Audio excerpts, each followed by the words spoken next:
यस्तो छ है हाम्रो चाहिँ अलैँचीबारीको हालत। सबै लड्या छ। यस्तै ठाडो भएको रुख पनि माथि गएर चाहिँ छैन। यस्तो सोत्तर छ सबै। यो चाहिँ अलैँचीबारी भित्रको अवस्था हो। अब के गर्नु, वडा कार्यालयमा गएर यसो निवेदन त दिएकै थियो। वडाबाट पनि खोइ अनुगमनमा पनि आउनु भएन कोही। यस्तो छ हालत, सबै लडेको छ। बहुत दुःख गरेर धेरै टाढा टाढाबाट बिरुवा ल्याएर यत्तिको बगान बनाएको थियो। लगभग अब फेरि पुनः रोप सकिएको अवस्था छ, रोप्नु पर्ने छ। हाम्रो चाहिँ यस्तै छ हालत। अब के गर्नु, सोर्नै पर्यो यसलाई पनि। अलिकति अलैँचीको हालत यस्तो छ। अलिअलि फुल त रहेछ, फल्यो भने 1-2 केजी त हुन्छ होला। ठिकै छ अहिलेलाई।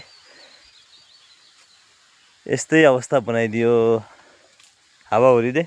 हुन त हाम्रो मात्रै होइन, अब धेरैको यस्तै छ। यस्तो छ एकै ठाउँ लडेर केही छैन। न लकडी हुन्छ यो, सब दाउरा पनि के हुन्छ यो। यस्तो छ अवस्था।